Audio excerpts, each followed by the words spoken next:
Boot strap అంటే ఏం లేదు గైస్. ఆల్రెడీ మొత్తం అన్నీ ఆడు రెడీ చేసి ఉంచుతాడు. కాపోతే ఏది ఏంటి, మనకేది కావాలి, అది ఆడి వెబ్‌సైట్ నుంచి ఎతుక్కుంటాము. మన వెబ్‌సైట్‌లో పేస్ట్ చేసుకుంటాం. అంతే. ఓకే. పేస్ట్ చేసుకొని కొద్ది కొద్ది మోడిఫికేషన్‌లు చేసుకుంటాం. సో, అదే బూట్ స్ట్రాప్. సో, గైస్ బూట్ స్ట్రాప్‌ని మీ వెబ్‌సైట్‌లో వాడాలంటే ఫస్ట్ బూట్ స్ట్రాప్ హోమ్ పేజ్‌కెళ్ళండి. ఇక్కడ బూట్ స్ట్రాప్ అని టైప్ చేసి వచ్చే ఫస్ట్ లింక్ మీద క్లిక్ చేస్తే మీరు బూట్ స్ట్రాప్ హోమ్ పేజ్కి వెళ్తారు. ఇక్కడ ఈ డాక్స్ అన్న లింక్ మీద క్లిక్ చేస్తే మీకు ఈ పేజ్కి తీసుకెళ్తుంది. ఓకే. ఇక్కడ ఫస్ట్ ఇంట్రడక్షన్ సెక్షన్లో ఇక్కడ ఈ సెకండ్ పాయింట్ చూడండి, include boot straps CSS and Java script అని ఉంది. జేఎస్ అంటే జావా స్క్రిప్ట్. ఓకే. సో ఇది కాపీ చేయండి, ఇక్కడ పేస్ట్ చేయండి. సో అసలు ఇక్కడ ఇది కాపీ చేసి ఎందుకు పేస్ట్ చేస్తున్నామంటే బూట్ స్ట్రాప్ని మనం 2 వేస్లో వాడుకోవచ్చు. ఒకటి డౌన్లోడ్ చేసి అది మన వెబ్సైట్ ఫైల్స్లో ఇంక్లూడ్ చేసి మనం వాడుకోవచ్చు. రెండో వే ఏంటి అంటే సిడిఎన్ ద్వారా. సిడిఎన్ ద్వారా ఏంటి, మనం బూట్ స్ట్రాప్ని డౌన్లోడ్ చేయక్కర్లేదు. డౌన్లోడ్ చేసి మళ్ళీ మన వెబ్సైట్ ఫోల్డర్స్లో ఇంక్లూడ్ చేయక్కర్లేదు. ఓకే. డైరెక్ట్గా ఇప్పుడు ఇక్కడ ఈ 2 లింక్స్ ఉన్నాయి. ఈ 2 లింక్స్ని మన .html ఫైల్లో ఇంక్లూడ్ చేస్తే ఆటోమేటిక్గా మనం బూట్ స్ట్రాప్లో ఏమేమి ఉన్నాయో అవన్నీ మనం వాడుకోవచ్చు. ఓకే. సో ఇప్పుడు మనం చేసింది అదే. వాడు ఇక్కడ డైరెక్ట్గా ఈ కోడ్ ఇచ్చాడు. ఈ కోడ్ మనం కాపీ చేసి ఇక్కడ ఇలా పేస్ట్ చేసుకున్నాక ఇప్పుడు మనం బూట్ స్ట్రాప్ అంతటిని మన వెబ్సైట్లో వాడుకోవచ్చు. ఇక్కడ చూసారా, ఇక్కడ హెలో వరల్డ్ అని ఉంది కదా, సేమ్ ఇప్పుడు ఆ హెలో వరల్డ్ వచ్చింది. ఓకే. సో ఫస్ట్ మనం ఇవాళ బిల్డ్ చేసే వెబ్సైట్కి ఏమేమి ఉంటాయి అంటే పైన హెడర్ ఉంటుంది. హెడర్ అంటే నావిగేషన్ బార్. దాని తర్వాత ఒక 2-3 సెక్షన్స్ ఉంటాయి. 2-3 సెక్షన్స్ తర్వాత ఫూటర్ ఉంటుంది. ఓకే. సో మనకి ఇప్పుడు ఫస్ట్ nav బార్ కావాలి కాబట్టి సైడ్న ఈ మెనూలో చూడండి nav బార్ ఎక్కడ ఉందో. nav బార్ అనేది ఒక కాంపోనెంట్. ఓకే. సో ఇలా కిందకి వెళ్తే ఇక్కడ చూసారా లిస్ట్ ఆఫ్ కాంపోనెంట్స్ ఉన్నాయి. ఈ కాంపోనెంట్స్లో nav బార్ ఎక్కడ ఉందో చూడండి. nav బార్ ఇక్కడ ఉంది. nav బార్ మీద క్లిక్ చేస్తే మీకు బూట్ స్ట్రాప్ ఆల్రెడీ మీకు కొన్ని కోడ్స్ ఆల్రెడీ ఆడి జనరేట్ చేసి ఇస్తాడు. సో మన పని అంతా ఏంటి అంటే అక్కడ కాపీ చేసుకుంటాము, మన .html పేస్ట్ చేసుకుంటాము, మనకు కావాల్సినట్టు మార్చుకుంటాం. సో ఇదంతా ఏంటి, ఇదంతా నేను చెప్తా. ఫస్ట్ ఇప్పుడు మనకి పైన nav బార్లో ఏమేమి కావాలి, nav బార్ అంటే అదే హెడర్లో ఏమేమి కావాలి, జస్ట్ మనకి లెఫ్ట్ మోస్ట్లో ఒక పేరు ఉండాలి, దాని పక్కన ఒక 3 లింక్స్ ఉండాలి. సో అలాంటి హెడర్, అలాంటి nav బార్ ఎక్కడుందో చూద్దాం ఈ పేజ్లో. ఓకే. సో మనం ఇందాక అనుకున్నాం కదా, లెఫ్ట్ మోస్ట్లో పేరు, దాని తర్వాత ఒక 3 లింక్స్. ఇది ఇలా వచ్చింది కాబట్టి, ఇది ఇలా వచ్చిందంటే ఇప్పుడు ఈ కోడ్ మనం కాపీ చేసి మన వెబ్సైట్లో పేస్ట్ చేస్తే ఇలా వస్తుందని చూపిస్తున్నాడు వాడు. ఇది అవుట్పుట్ ఈ కోడ్కి. సో ఇది కాపీ చేయండి. కాపీ చేసి ఈ h1 ఉంది కదా దాని ప్లేస్లో ఇది. సో ఇప్పుడు అది కాపీ చేసి మనం జస్ట్ బూట్ స్ట్రాప్ వెబ్సైట్ నుంచి ఇది మన బూట్ స్ట్రాప్ వెబ్సైట్ నుంచి ఇది కాపీ చేసి ఇక్కడ పేస్ట్ చేసుకున్నాం. ఇక్కడ ఇలా ఆటోమేటిక్గా మనకి ఇలా వచ్చేసింది మనం ఆడి వెబ్సైట్లో చూసినట్టు. బూట్ స్ట్రాప్తో మనకి ఇంకొక బెనిఫిట్ ఏంటి అంటే రెస్పాన్సివ్. ఇది డైరెక్ట్గా ఇంక మనం మళ్ళీ మొబైల్కి వేరేగా కోడ్ చేసి డెస్క్టాప్ వేరేగా కోడ్ చేయక్కర్లేదు. ఇది ఆల్రెడీ రెస్పాన్సివ్. సపోజ్ ఇది డెస్క్టాప్ స్క్రీన్ కాబట్టి లెఫ్ట్ మోస్ట్లో మనకి పేరు ఉంది nav బార్ అని, దాని పక్కన ఒక 3-4 లింక్స్ ఉన్నాయి. అదే ఇది సెల్ స్క్రీన్లో ఎలా అవుతుందంటే, ఇప్పుడు సపోజ్ ఇది సెల్ స్క్రీన్ అనుకోండి, విడ్త్ తగ్గింది కదా, అప్పుడు ఇక్కడ ఇలా క్లిక్ చేస్తే ఆటోమేటిక్గా మనం దీనికి మళ్ళీ సెపరేట్ కోడ్ ఏం రాయలేదు, జావా స్క్రిప్ట్ కోడ్ కానీ ఏం రాయలే, డైరెక్ట్గా ఆడు ఇచ్చిన కోడ్ని అలా కాపీ చేసి పేస్ట్ చేసుకున్నాం. Okay. Home, features, pricing disabled. So ఇక్కడ ఇది ఎలా వర్క్ అవుతుంది అంటే, ఇప్పుడు ఇక్కడ ఈ nav బార్ అన్న క్లాస్కి బూట్ స్ట్రాప్లో ఆల్రెడీ కొంత కోడ్ ఆడే రాసిస్తాడు. ఓకే. ఈ nav బార్ అన్న క్లాస్కి, nav బార్ ఎక్స్పాండ్ ఎల్జీ అన్న క్లాస్కి, బీజీ బాడీ టెరిటరీ అన్న క్లాస్కి, ఇలా ఈ ప్రతి క్లాస్కి బూట్ స్ట్రాప్లో ఆల్రెడీ సిఎస్ఎస్ కోడ్ రాసి ఉంటుంది. ఇప్పుడు మనం లాస్ట్ వీడియోస్లో ఆల్రెడీ ఒక క్లాస్ ఇచ్చి క్లాస్కి మళ్ళీ స్టైలింగ్ రాసాం కదా, ఆ స్టైలింగ్ అంతా రాసి మనకు ఆ పైన ఆ క్లాసులు ఇస్తాడు. ఆ క్లాసులు మనం ఇక్కడ ఇంక్లూడ్ చేసుకుంటే ఆ స్టైల్ అంతా ఈ కాంపోనెంట్స్కి అప్లై అయిపోతుంది. ఇప్పుడు సేమ్ ఇదే, ఇప్పుడు ఇవి ఇలా తీస్తాను అనుకో, చూసారా మొత్తం పోయింది ఇదంతా. అది ఎందుకు పోయింది అంటే వాడిచ్చిన స్టైలింగ్ మనం వాడిచ్చిన క్లాసెస్ తీసాము, డిలీట్ చేసాం. క్లాసులు డిలీట్ చేయడం వల్ల ఏమవుతుంది, ఏమవుతుందంటే ఆ క్లాసులతో పాటు అసోసియేట్ అయ్యి ఉన్న అన్ని సిఎస్ఎస్ స్టైల్స్ అప్లై అయినవన్నీ పోయాయి. ఓకే, సో అందువల్ల మనం మళ్ళీ క్లాసెస్ బ్యాక్ పెట్టేస్తే ఎలా ఉన్నదో అలా వచ్చేస్తుంది. ఇక్కడ మనం మార్చుకోవచ్చు. ఈ nav బార్ని మీకు ఇష్టం వచ్చిన పేరు పెట్టుకోండి. ఇక్కడ నేను మామూలు టెక్ జస్వంత్ అని పెట్టాను. ఇక్కడ మీరు ఏది ఇష్టమైతే అది పెట్టుకోండి. హోము, ఫీచర్స్, ప్రైజింగ్ ఇక్కడ అన్నీ ఒకలా ఉన్నాయి. హోము, ఫీచర్స్, ప్రైజింగ్ ఇవన్నీ ఒకలా ఉన్నాయి. ఉట్టి డిసేబుల్డ్ అన్నది మాత్రం ఒకలా ఉంది. అది ఎందుకంటే దీన్ని క్లిక్ చేయడానికి అవ్వదు. దీన్ని క్లిక్ చేసినా సరే ఇక్కడ చూసారా ఏదో మారుతుంది. అది ఎందుకు అంటే ఈ డిసేబుల్డ్ అన్న క్లాస్ యాడ్ చేసాం కాబట్టి. సో అప్పుడు ఈ డిసేబుల్డ్ అన్న క్లాస్ యాడ్ చేయడం వల్ల ఏమవుతుంది, ఇది మనం క్లిక్ చేయలేము. సపోజ్ ఈ డిసేబుల్ క్లాసు ఇక్కడ తీసి ఫీచర్స్ అన్నదాన్ని పెట్టామనుకో, ఇప్పుడు మనం ఫీచర్స్ క్లిక్ చేయలేము. ఓకే, సో ప్రస్తుతానికి మనకి డిసేబుల్డ్ అన్నది అక్కర్లేదు కాబట్టి తీసేద్దాం. సో ఇదంతా వాడే ఇచ్చాడు కోడ్. ఓకే, సో ఇక్కడ మనకి nav బార్ అయిపోయింది. సో నెక్స్ట్ మనకి ఏం కావాలి, ఒక చిన్న బార్డర్ లాగా ఒక చిన్న ఫ్లెక్సీలా తయారు చేద్దాం. ఓకే, ఫ్లెక్సీలా కావాలి అంటే ఫస్ట్ ఒక డివ్ వేద్దాం. ఇక్కడ డివ్ వేసి ఒక పారాగ్రాఫ్. Okay, welcome. దీని కింద ఇంకొద్దిగా learn full stock web development in Telugu. So ఇది ఇక్కడ ఇలా ఇచ్చి సేవ్ చేశాక ఇలా వచ్చింది. ఓకే, దీనికి బై డిఫాల్ట్ పారాగ్రాఫ్ అన్నదానికి పీటాక్కి కింద మార్జిన్ యాడ్ అయ్యి ఉంటుంది. ఇప్పుడు సపోజ్ దీనికి బార్డర్ కావాలంటే మనం సిఎస్ఎస్లో ఎలా చేసేవాళ్ళమి, స్టైల్ ఇచ్చి border equal to border colon 1 pixel black solid ఇలా ఇచ్చేవాళ్ళమి. బూట్ స్ట్రాప్లో ఇంకా అదేం అక్కర్లే, లైక్ క్లాస్ ఇవ్వండి, క్లాస్లో బార్డర్ 1 బార్డర్ డార్క్. సో ఇక్కడ ఏమవుతుందంటే బార్డర్ అంటే బార్డర్కి కావాల్సిన స్టైల్ అంతా ఆల్రెడీ అప్లై అవుతుంది. బార్డర్ -1 అంటే బార్డర్ తాలూకా విడ్త్ ఎంత ఉండాలి అని. ఇది బార్డర్ డార్క్ అంటే బార్డర్ ఏ కలర్లో ఉండాలని. సో ఇక్కడ చూసావా వెల్కమ్ చుట్టూ బార్డర్ వచ్చింది. అదే ఇప్పుడు బార్డర్ 1 బార్డర్ 2 చేస్తే బార్డర్ విడ్త్ పెరుగుతుంది. సో మ్యాక్సిమం అలా ఎక్కడి వరకు వెళ్తామంటే బార్డర్ 5 దాటికి ఇంకా క్లాస్లో ఉండదు అక్కడ. చూసారా బార్డర్ 5 తర్వాత బార్డర్ 6 పెడితే ఇంకా స్టైల్ అప్లై అవ్వలేదు, ఎందుకంటే బార్డర్ -6 అన్న దానికి ఏ స్టైల్ లేదు బూట్ స్ట్రాప్లో, మ్యాక్సిమం 5 వరకే. సో ఇప్పుడు మనం ఈ బార్డర్ డార్క్ని బార్డర్ డేంజర్ అని మార్చవచ్చు. బార్డర్ డేంజర్ అంటే రెడ్ కలర్లోకి మారుతుంది. బార్డర్ ప్రైమరీ అంటే బ్లూ కలర్ బార్డర్లోకి మారుతుంది. ఫైన్. సో ఇది బార్డర్ని అప్లై చేసే విధానం. సో ఇప్పుడు దీనికి ఇంకొక క్లాస్ ఇద్దాం, కంటైనర్ అని. కంటైనర్ అన్నది ఏం చేస్తుందంటే సపోజ్ ఇక్కడ ఈ లేఅవుట్లో చూడండి, లేఅవుట్లో కంటైనర్స్ అని ఉంటుంది. కంటైనర్స్లో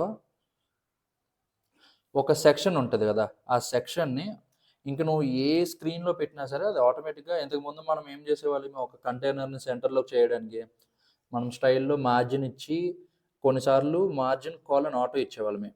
ఓకే, అది ఆటోమేటిక్గా ఇంక స్క్రీన్కి మధ్యలోకి రావడానికి. ఇక్కడ మనం ఇంకా అంత చేయక్కర్లేదు, డైరెక్ట్గా కంటైనర్ అనిస్తే ఆటోమేటిక్గా అన్నీ సెంటర్కి అలైన్ అయిపోతాయి. ఓకే, సపోజ్ ఇప్పుడు దీనికే బార్డర్ ఇచ్చామనుకో. సో ఇక్కడ చూసావా మొత్తం సెంటర్కి వచ్చేసింది. ఇంతకుముందు ఆ చివరన ఈ చివరన మొత్తం 100% విడ్త్ ఉండేది. ఇప్పుడు సపోజ్ ఈ కంటైనర్ అనే సెక్షన్ తీసాను అనుకో, చూసా మొత్తం 100% విడ్త్. కంటైనర్ అని ఎప్పుడైతే యాడ్ చేస్తానో దాని విడ్త్ తగ్గుతుంది, అలాగే సెక్షన్ ఒక స్క్రీన్ సైజ్ బట్టి అది సెంటర్లోకి వచ్చేస్తుంది. ఓకే, నెక్స్ట్ మనం ప్యాడింగ్కి ఏమి ఇచ్చేవాళ్ళమి, padding colon 10 pixel, padding left colon 10 pixel ఇలా ఇచ్చేవాళ్ళమి. ఇంక ఇప్పుడు దీనికి ఇవన్నీ ఏం అక్కర్లేదు, జస్ట్ P-5 ఇస్తే ఇక్కడ ఆటోమేటిక్గా ఏమని చూసారా, స్పేస్ పెరిగింది. ఇక్కడ ఆల్రెడీ ప్యాడింగ్ అప్లై అయిపోయింది. P కూడా P-1 నుంచి P-5 మ్యాక్సిమం. ఇక్కడ P-1 పెడితే తగ్గింది, P-2 పెడితే కొద్దిగా పెరుగుతుంది P-1 కన్నా, P-3, P-4, P-5. Okay, so ఇది P-5 అనమాట మ్యాక్సిమం వాల్యూ. P-6 ఉండదు ఇంకా, చూసావా 6 లేదు కాబట్టి మొత్తం మళ్ళీ ఇంక ప్యాడింగ్ అసలు అప్లై అవ్వదు, ఎందుకంటే ఈ P-6 అన్న క్లాస్కి ఏ స్టైలింగ్ లేదు. So maximum P-5. నెక్స్ట్ దీని కలర్ నాకు ఏమన్నా ఒక బ్లూ కలర్ కావాలి. బ్లూ కలర్ని బూట్ స్ట్రాప్లో ప్రైమరీ అంటాం అనమాట, బీజీ ప్రైమరీ. చూసావా ఆటోమేటిక్గా దీని బ్యాక్గ్రౌండ్ అంతా బ్లూ అయిపోయింది. మామూలుగా అయితే ముందు ఎలా ఉండేది సిఎస్ఎస్లో, బ్యాక్గ్రౌండ్ -కలర్ కాలన్ నీకు ఏ కలర్ కావాలో అదే చెప్పేవాడు. కాకపోతే ఇక్కడ ఒక క్యాచ్ ఏంటి అంటే, బూట్ స్ట్రాప్లో కొన్ని కలర్స్ ఉంటాయి, ఒక 6-7 కలర్స్ ఉంటాయి. ఆ 6-7 కలర్స్ వరకే మనం వాడగలం. ఇప్పుడు సపోజ్ బీజీ ప్రైమరీ అంటే బ్లూ, బీజీ డేంజర్ అంటే రెడ్.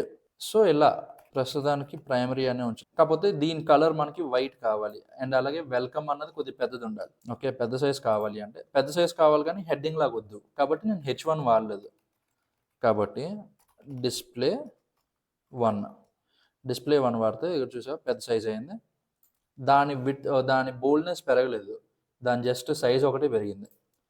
ఈ డిస్ప్లే -1 నుంచి డిస్ప్లే -6 వరకు ఉంటుంది. సపోజ్ డిస్ప్లే -1 అంటే ఇంకా హైయెస్ట్ అనమాట. ఇప్పుడు 2 అనుకో, కొంచెం సైజ్ తగ్గుతుంది. అలాగా 3, 4, 5, 6 మ్యాక్స్ 6 అనమాట. ఇంకా 7 ఉండదు. 7 వస్తే ఇంకా దానికి స్టైలింగ్ ఏం లేదు కాబట్టి బూట్ స్ట్రాప్లో ఇంక ఏ స్టైల్ అప్లై అవ్వదు అనమాట. ఓకే, సో 2 ఇద్దాం, మరీ అంత పెద్ద సైజ్ కాకుండా. ఇది సైజ్ బాగుంది. ఇది మరీ డిస్ప్లే 2 అంత పెద్ద సైజ్ వద్దు, కానీ కొద్ది పెద్ద సైజే కావాలి. డిస్ప్లే 5,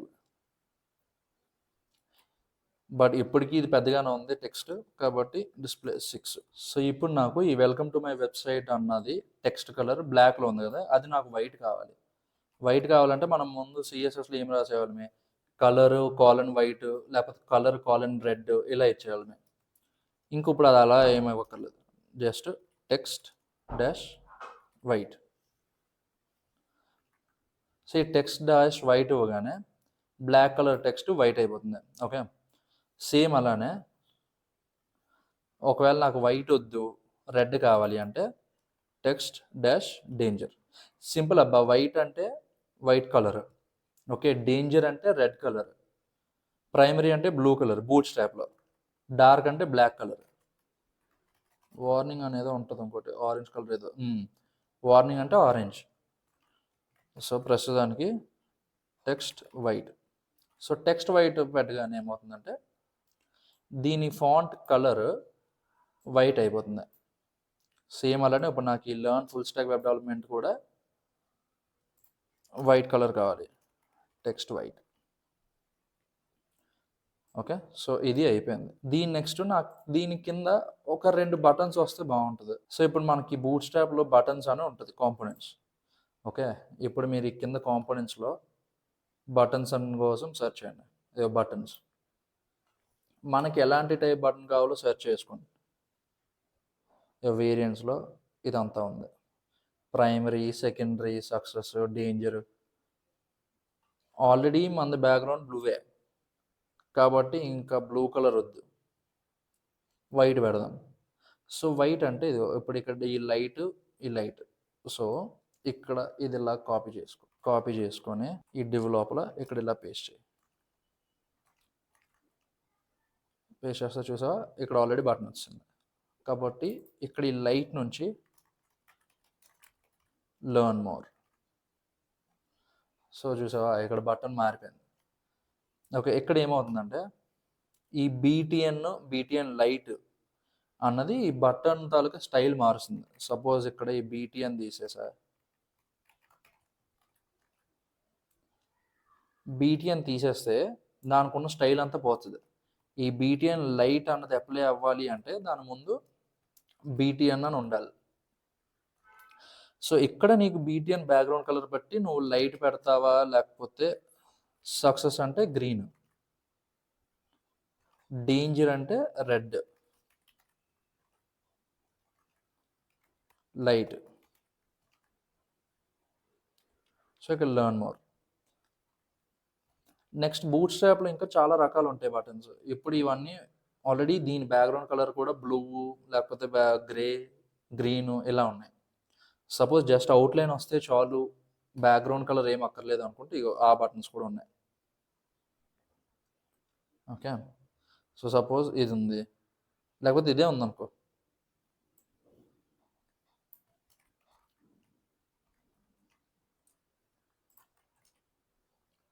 సో ఇప్పుడు ఇక్కడ బీటీఎన్ లైట్ అని లేదు. బీటీఎన్ లైట్ అంటే దీని బ్యాక్గ్రౌండ్ కలర్ వైట్ కలర్ చేయమని అర్థం. బీటీఎన్ అవుట్లైన్ లైట్ అంటే జస్ట్ అవుట్లైన్ ఒకటి వైట్ చేసి వదిలేయమని. ఇదిగో దీనిలా వెనకాలంతా వైట్ లేదు, ఒట్టి హవర్ చేసినప్పుడు మాత్రమే వైట్ కలర్ మారుతుంది. ఓకే, సో ఇక్కడతో బ్యానర్ అయిపోయింది. లేదు ఇప్పుడు సపోజ్ నాకు ఈ కంటెంట్ ఇదంతా ఉంది కదా, ఈ బ్లూ కలర్ బ్యానర్, ఇది నాకు ఫుల్ విడ్త్ కావాలి, సెంటర్లోకి వద్దు అంటే కంటైనర్ తీసి కంటైనర్ ఫ్లూయిడ్ పెడితే ఇంకా దానికి స్క్రీన్ సైజ్ 100% విడ్త్ అయిపోతుంది అనమాట. ఇప్పుడు సపోజ్ ఇది తీసేద్దాం, బార్డర్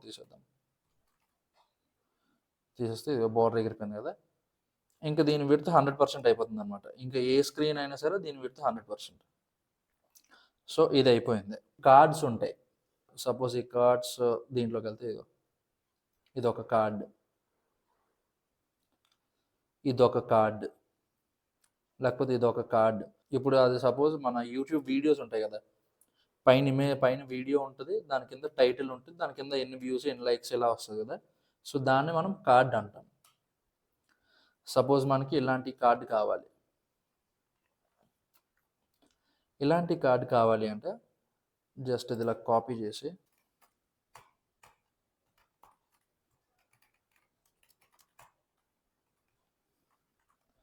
ఇది ఒక కార్డ్.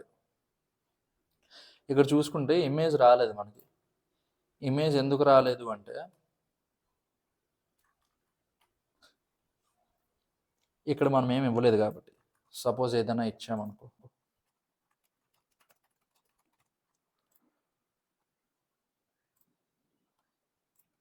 ఇది కాపీ ఇమేజ్ అడ్రస్ అని ఉంటుంది. కాపీ ఇమేజ్ అడ్రస్ చేసి ఇక్కడ ఇలా పేస్ట్ చేస్తే ఇక్కడ చూసావా ఆటోమేటిక్గా మనకి ఈ కార్డ్ వచ్చింది.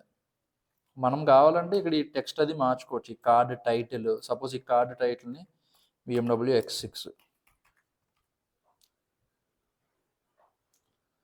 దీని కిందన ఏ ఇన్ఫర్మేషన్, ఇది కార్డ్. సో ఇప్పుడు ఇదంతా కలిపి ఒక కార్డ్ అనమాట. ఇక్కడ చూస్తే ఫస్ట్ ఈ డివ్కి క్లాస్ కార్డ్ అని ఉంది.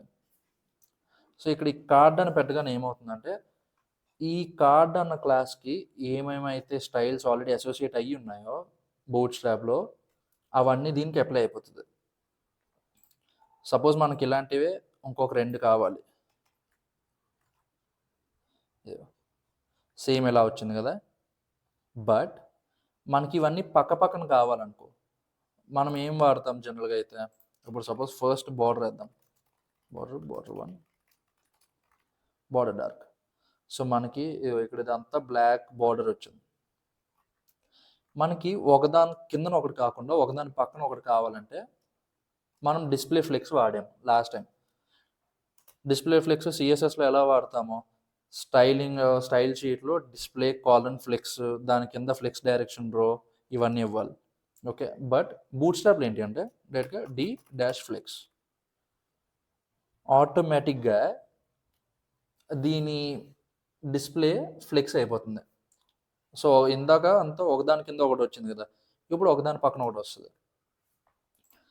బట్ సేమ్ అలానే కార్డ్కి మనకు గ్యాప్ కావాలి.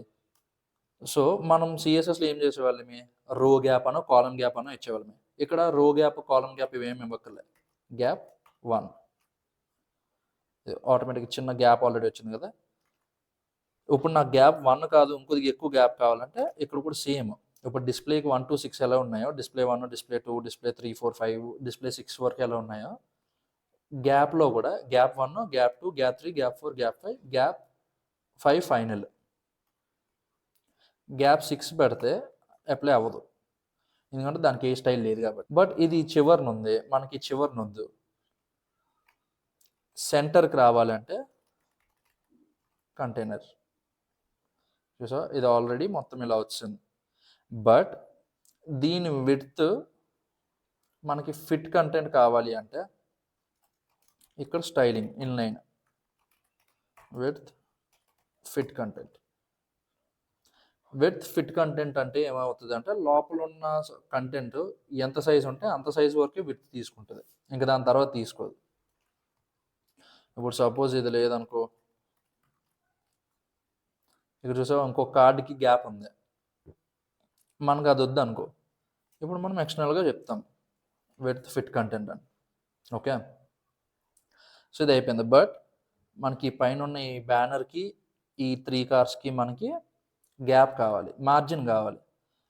సిఎస్ఎస్లో ఏం చేసేవాళ్ళు, మేము మార్జిన్ టాప్ 10 పిక్సెల్ ఇలా ఇచ్చేవాళ్ళమే. బట్ బూట్ స్ట్రాప్లో అలా ఏమి ఇవ్వకలేదు, జస్ట్ MT5. MT5 అంటే మార్జిన్ టాప్ 5 అనమాట. సో మార్జిన్ టాప్ 5 పెట్టగానే ఈ MT-5కి ఏమేమైతే స్టైల్స్ ఉన్నాయో అవన్నీ అప్లై అయిపోతాయి. ఇదంతా ఓకే. నెక్స్ట్ ఇందాక మనం అకార్డియన్స్ చూసాం కదా, అంటే Q&A లాగా వస్తుంది అన్నా కదా. సేమ్ సపోజ్ ఇప్పుడు అదే ఉంది. కాంపోనెంట్స్లో చూడు, అకార్డియన్స్ మనకి ఎలా కావాలి, ఆల్రెడీ ఒకటి ఓపెన్ అయ్యి ఉండాలా బై డిఫాల్ట్, లేకపోతే అన్నీ ఇలా క్లోజ్డ్గా ఉండాలా. సపోజ్ అన్నీ ఇలా క్లోజ్డ్గా ఉండాలనుకో, ఇది ఈ కోడ్ తాలూకు అవుట్పుట్. సో మనం ఏం చేస్తాము, డైరెక్ట్గా ఇది తీసుకొని మన కోడ్ ఏది ఇక్కడ ఉంది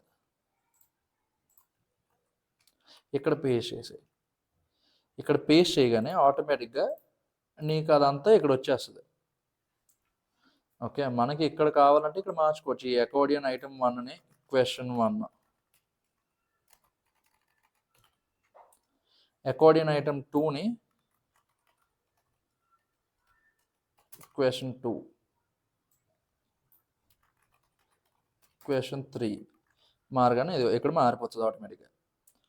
మనకి ఇది కొట్టగానే ఇక్కడ ఇలా ఎందుకు వస్తుంది, ఇది కొట్టాక అది ఎలా క్లోజ్ అవుతుంది, ఇదంతా మనం ఇంకేమీ రాయక్కర్లేదు, కోడ్ ఏమి రాయక్కర్లేదు, జావాస్క్రిప్ట్ కోడ్ ఏమి. డైరెక్ట్గా బూట్ స్ట్రాప్లో ఉంటుంది. బూట్ స్ట్రాప్ నుంచి మనం కోడ్ కాపీ చేసుకొని పేస్ట్ చేసుకుంటున్నాం కాబట్టి ఆటోమేటిక్గా అదే చూసుకుంటుంది, దానికి ఏమేమి స్టైల్స్ అప్లై అవ్వాలి, దాని వెనక లాజిక్ అది ఎలా ఉండాలి, ఇదంతా. ఓకే, లేదు మనకి ఇన్ని ఐటమ్స్ వద్దు అంటే ఇది ఒక అకార్డియన్ ఐటమ్. అకార్డియన్ ఐటమ్ అంటే ఇది ఒక క్వశ్చన్ అనమాట, ఒక క్వశ్చన్ ప్లస్ ఆన్సర్.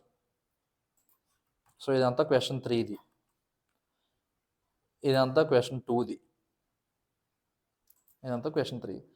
ఏ క్లాస్ ఏంటి అన్నది కావాలి అంటే జస్ట్ ఏం లేదు, బూట్ స్ట్రాప్ డాక్యుమెంట్స్లోకి వెళ్ళి పైన ఉంటాయి ఏంటి అసలు ఏంటి ఇదంతా, dot show class, accordion collapse, ఇదంతా. అసలు ఫస్ట్ బూట్ స్ట్రాప్ని ఎలా వాడాలో తెలిస్తే మనకు సరిపోతుంది. సో ఇది బూట్ స్ట్రాప్ వాడే విధానం.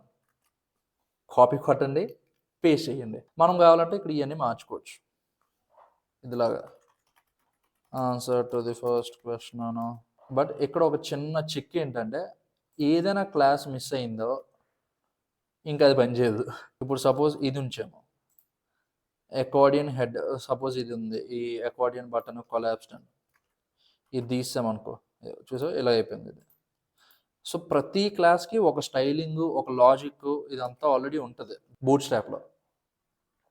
ఓకే, సో మనకి question2, question3 కూడా అయిపోయింది. ఇది కూడా మనకి సేమ్ 100% విడ్త్ వద్దు, కొద్దిగా కావాలి, అది కూడా స్క్రీన్ మధ్యలో ఉండాలి అనుకుంటే ఇంకొక డివ్ వేయు.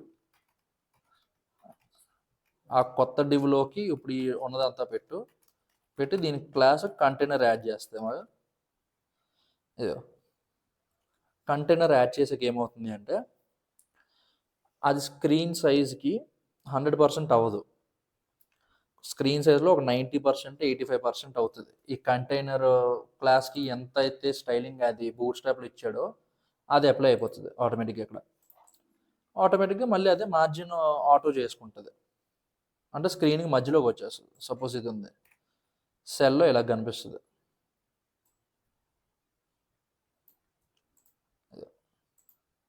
ఇది ఆల్రెడీ మొత్తం అంతా మనకు బూట్ స్ట్రాప్ కూడా ఇచ్చాడు. ఇది కూడా మనకి క్వశ్చన్ అది ఎలా కనిపించాలి, క్వశ్చన్ 2 ఎలా కనిపించాలి, క్వశ్చన్ 3 ఓపెన్ చేస్తే ముందున్న ఏ క్వశ్చన్ అయినా సరే క్లోజ్ అయిపోవాలి. సో ఈ లాజిక్ అంతా ఆల్రెడీ మనకు బూట్ స్ట్రాప్ వాడు ఇచ్చాడు. సేమ్ దీనికి కూడా పైన ఈ కార్స్ దానికి క్వశ్చన్కి మనకి మార్జిన్ కావాలనుకో, MT5 అనే అక్కర్లేదు, ఏదైనా సరే.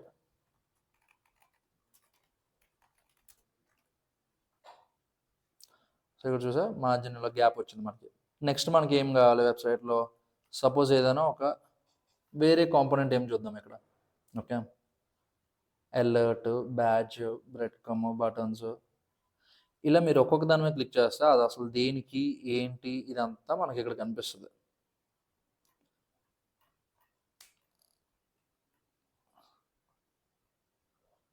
ఇప్పుడు ఇవన్నీ ఈ కోడ్ తాలూకు అవుట్పుట్. ఓకే, సో దీని అవుట్పుట్ ఇది, దీని అవుట్పుట్ ఇది. ఇప్పుడు మనకి నెక్స్ట్ సెక్షన్లో సపోజ్ ఈ లిస్ట్ గ్రూప్ అన్నది కావాలి. ఓకే, లిస్ట్ గ్రూప్ అంటే ఏంటి, మనకి ఇలా వస్తుంది లుక్. సపోజ్ మనకి ఇదే మన వెబ్ పేజ్లో కావాలనుకో, ఈ కోడ్ ఇలాగా కాపీ చేసి పేస్ట్ చేయాలి. పేస్ట్ చేస్తే అప్పుడు ఆటోమేటిక్గా ఏమవుతుందంటే మనకి ఇదంతా ఆల్రెడీ వచ్చేస్తుంది. బట్ మనకి ఇది కూడా ఎంత విడ్త్ వద్దు, 100% విడ్త్ వద్దు. కాబట్టి ఏం చేస్తాము, దీనికి కూడా కంటైనర్ అన్న క్లాస్ యాడ్ చేస్తాం. యాడ్ చేస్తే ఆటోమేటిక్గా ఇది కూడా సైజ్ తగ్గుతుంది, విడ్త్. బట్ మనకి పైన మార్జిన్ కూడా కావాలి, మార్జిన్ 5. అంటే ఎంత మా MT5 అనిస్తే ఎక్కువ పెరుగుతుంది, MT1 అనిస్తే తక్కువ పెరుగుతుంది గ్యాప్, మ్యాక్స్ 5.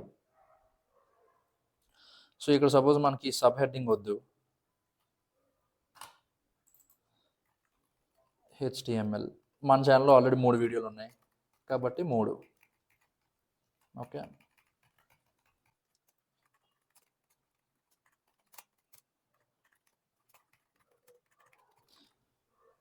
సో ఇక్కడ చూసారా ఆల్రెడీ మనం చేసిన చేంజెస్ ఇక్కడ రిఫ్లెక్ట్ అయిపోయాయి, 3 వీడియోస్.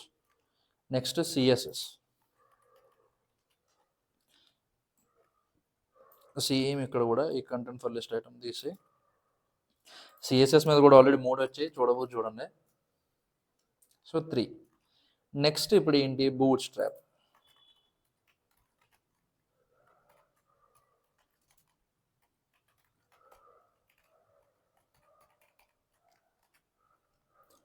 బూట్ స్ట్రాప్ ఒకటి సరిపోతుంది కాబట్టి 1. సో మనకి ఈ టేబుల్ కూడా వచ్చింది. నెక్స్ట్ మనకి ఫైనల్గా కావాల్సింది ఏంటి అంటే ప్రోగ్రెస్ బార్ ఉందనుకో సపోజ్, ఇంకా మనం ఎండింగ్కి వచ్చాము, ప్రోగ్రెస్ బార్ ఎక్కడ ఉందో, ఇదో ఇక్కడ ప్రోగ్రెస్ మీద క్లిక్ చేస్తే ఇలా వస్తుంది. సో ఇది ఈ అవుట్పుట్ ఈ కోడ్ది. సో మనకి ఏది కావాలి, బార్ సైజింగ్దా, లేకపోతే ఇలా హైట్ లేబుల్తో పాటు కలిపి కావాలా, ఇదంతా. సపోజ్ మనకి ఇది కావాలనుకో,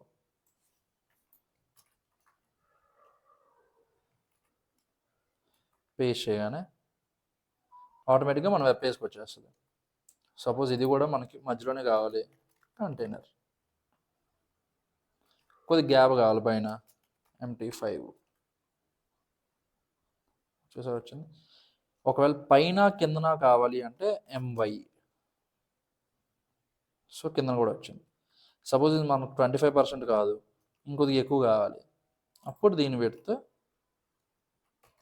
55% అనుకో, 55. సైజ్ పెరిగింది. సో ఫైనల్గా మనకి నెక్స్ట్ ఇంకా కావాల్సింది ఫూటర్. బూట్ స్ట్రాప్లో మనకు ఫూటర్ కాంపోనెంట్ ఉండదు కాబట్టి మనమే బిల్డ్ చేసుకోవాలి. Okay, footer. దీనికి ఫస్ట్ క్లాస్ మనకు ఫూటర్ ఏ కలర్ కావాలి? Grey colour. BG secondary. Background grey అయినప్పుడు లోపల టెక్స్ట్ వైట్ అవ్వాలి. Okay, text white. సో ఇప్పుడు నెక్స్ట్ ఇంకొక డివ్ ఇవ్వాలి. ఇది మనకి ఏంటంటే దీని 100% వద్దు విడ్త్. ఓకే, జస్ట్ సెంటర్లోకి వస్తే చాలు. కాబట్టి దీని కూడా కంటైనర్ ఇస్తే స్క్రీన్ సైజ్కి 100% అయిపోదు, కరెక్ట్గా సెంటర్లోకి వస్తుంది. ఇప్పుడు మనకి సపోజ్ పీ అని ఇచ్చి బై డిఫాల్ట్ పీకి మార్జిన్ ఉంటుంది అన్నా కదా, అది మనకు వద్దనుకో, M-0. Okay, all rights reserved అని పెడితే మనకి ఇక్కడ వచ్చింది. బట్ ఇంకొద్ది ప్యాడింగ్ అది కావాలి. ప్యాడింగ్ అది ఇస్తే కొద్ది పెరిగింది. P1 కాకుండా సపోజ్ P5 ఇచ్చామనుకో ఇలా వస్తుంది. బట్ P5 వరకు అక్కర్లేదు, P3. అండ్ అలానే ఇప్పుడు మనకి దీని సైజ్ కావాలి అంటే పెరగాలి అంటే display 6. So all rights reserved. But ఇది మనకి ఎగ్జాక్ట్గా సెంటర్లో కావాలి అంటే టెక్స్ట్ సెంటర్. ఇది వాడితే ఆటోమేటిక్గా ఈ టెక్స్ట్ అంతా సెంటర్కి వచ్చేస్తుంది. లేదు రైట్కి కావాలి అన్నప్పుడు టెక్స్ట్ ఎండ్ వాడతాం. లెఫ్ట్కి కావాలి అంటే టెక్స్ట్ స్టార్ట్. సెంటర్లో కావాలంటే టెక్స్ట్ సెంటర్. సో ఇదే మనం సెల్లో చూస్తే ఎలా కనిపిస్తుంది. విడ్త్ పెరుగుతున్న కొలది ఆటోమేటిక్గా ఇదంతా వస్తుంది. ఓకే, సో సెల్లో ఎలా కనిపిస్తుంది అనమాట. నెక్స్ట్ వీడియోలో CSS ఫామ్స్ వస్తాయి. దాంట్లో బూట్ స్ట్రాప్, ఇప్పుడు మనం నేర్చుకున్న బూట్ స్ట్రాప్, CSS రెండు కలిపి అప్లై చేసి ఆ ప్లెయిన్గా ఉన్న HTML ఫామ్ని, మీమ్స్ ఫామ్ని కొద్దిగా స్టైలిష్గా, కొద్దిగా మోడర్న్గా ఎలా చేయాలో చెప్తా. సో ఇది బూట్ స్ట్రాప్ కదా. వీడియో నచ్చితే లైక్ చేయు, సబ్స్క్రైబ్ చేయు, అండ్ ఏమైనా డౌట్స్ ఉంటే కామెంట్ చేయు.